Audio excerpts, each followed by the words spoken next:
तो आज के इस वीडियो में हम बात करेंगे जून 2024 सेशन का एग्जाम देने से पहले असाइनमेंट सबमिट करना कंपलसरी है या फिर नहीं, या फिर एग्जाम फॉर्म को फिलअप करने से पहले असाइनमेंट को सबमिट करना कंपलसरी है या फिर नहीं। अगर आप ऐसा नहीं करते हैं तो इससे आपका क्या क्या नुकसान हो सकता है, तो इसके बारे में डिटेल में जानकारी प्राप्त करने के लिए वीडियो को पूरा देखिए और इग्नू से रिलेटेड सभी अपडेट और नोटिफिकेशन टाइम टू टाइम पाने के लिए चैनल को सब्सक्राइब करके बेल नोटिफिकेशन को ऑन कर लीजिए ताकि सभी अपडेट आपको मिलते रहे। इग्नू का नियम ये कहता है कि आप जितने भी सब्जेक्ट का एग्जाम देना चाहते हैं, एग्जाम देने से पहले आपको उनका असाइनमेंट बना करके सबमिट करना होता है। और जब एग्जाम फॉर्म को आप फिलअप करते हैं, यहाँ पर आप जो भी सब्जेक्ट सिलेक्ट करते हैं एग्जाम देने के लिए, तो यहाँ पर भी आपको बताया जाता है कि ऊपर आपने जो भी सब्जेक्ट सिलेक्ट किया है उसका असाइनमेंट आप लास्ट डेट से पहले ही बना करके सबमिट कर देंगे। यहाँ पर बाय डिफॉल्ट यस का ऑप्शन ही दिया गया है। तो ऐसे में आपका भी कंफ्यूजन रहता है कि एग्जाम फॉर्म को फिलअप करने से पहले या फिर एग्जाम देने से पहले असाइनमेंट को सबमिट करना कंपलसरी है या फिर नहीं। तो यहाँ पर यस लिखा गया है यानी कि कंपलसरी है, लेकिन ये चीजें आपके ऊपर भी डिपेंड करता है। देखिए, अगर आप टाइम से असाइनमेंट को सबमिट करते हैं तो जो असाइनमेंट का नंबर है वो आपका टाइम से ही अपडेट हो जाएगा, लेकिन कुछ केसेस में असाइनमेंट का नंबर अपडेट होने में ज्यादा समय भी लग जाता है। मेरा कहने का मतलब ये है कि अगर अभी जून 2024 एग्जाम के लिए असाइनमेंट आप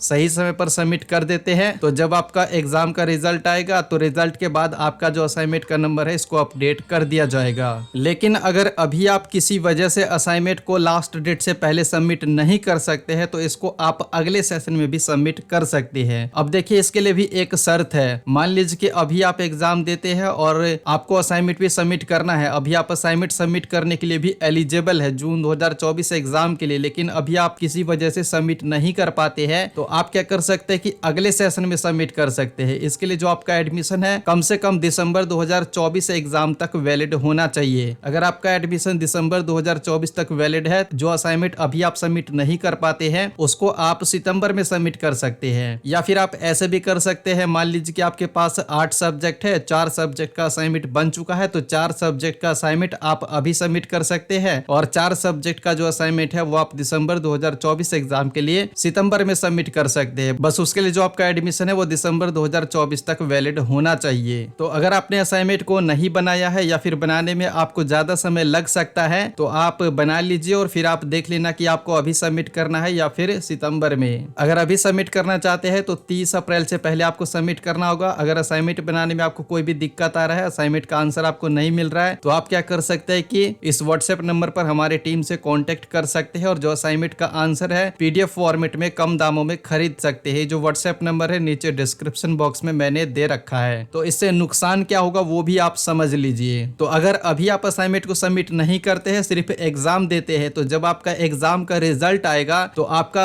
जो थ्योरी का नंबर है ये तो अपडेट हो जाएगा। ग्रेड कार्ड जब आप चेक करेंगे तो अगर आप सिर्फ थ्योरी का एग्जाम देते हैं तो जब आपका रिजल्ट आएगा तो थ्योरी का जो नंबर है वो यहाँ पर अपडेट हो जाएगा ग्रेड कार्ड में। लेकिन जो असाइनमेंट का यहाँ पर कॉलम दिया जाता है इसमें इस तरीके से यहाँ पर डैश लगा हुआ आ जाएगा, यहाँ पर आपका नंबर अपडेट नहीं होगा। और थ्योरी में आप पास भी हो जाते हैं, पासिंग नंबर भी आपको मिल जाता है, तो भी यहाँ पर आपको नोट कंप्लीटेड ही इस तरीके से दिखाया जाएगा, जैसा कि आप यहाँ पर देख सकते हैं, क्योंकि इनका असाइनमेंट का नंबर अपडेट नहीं हुआ है। बाकी जब आप असाइनमेंट को सबमिट कर देंगे ग्रेड कार्ड में उसका नंबर आ जाएगा तो यहाँ पर इस तरीके से कंप्लीटेड लिखा हुआ आ जाएगा। तो आखिरी में आपको यही कहना है कि यहाँ पर कंपलसरी दिखाया जाता है, लेकिन अगर अभी आपके पास टाइम नहीं है तो इसको आप अगले सेशन में भी सबमिट कर सकते हैं। उसके लिए जो आपका एडमिशन है वो दिसंबर 2024 तक वैलिड होना चाहिए और नेक्स्ट सेशन में सबमिट करते हैं तो जब आपका असाइनमेंट का नंबर अपडेट होगा तो उसमें ज्यादा समय भी लग सकता है। तो ऐसे में जो आपका प्रोग्राम है वो कंप्लीट होने में भी ज्यादा समय लग जाएगा। तो इस वीडियो में इतना ही। वीडियो पसंद आया है तो लाइक कीजिए, शेयर कीजिए और इग्नू से रिलेटेड सभी अपडेट पाने के लिए चैनल को सब्सक्राइब करके बेल नोटिफिकेशन को ऑन कर लीजिए ताकि सभी अपडेट आपको मिलते रहे। और आपका कोई सवाल है तो नीचे कॉमेंट बॉक्स में विस्तार पूर्वक बता सकते हैं।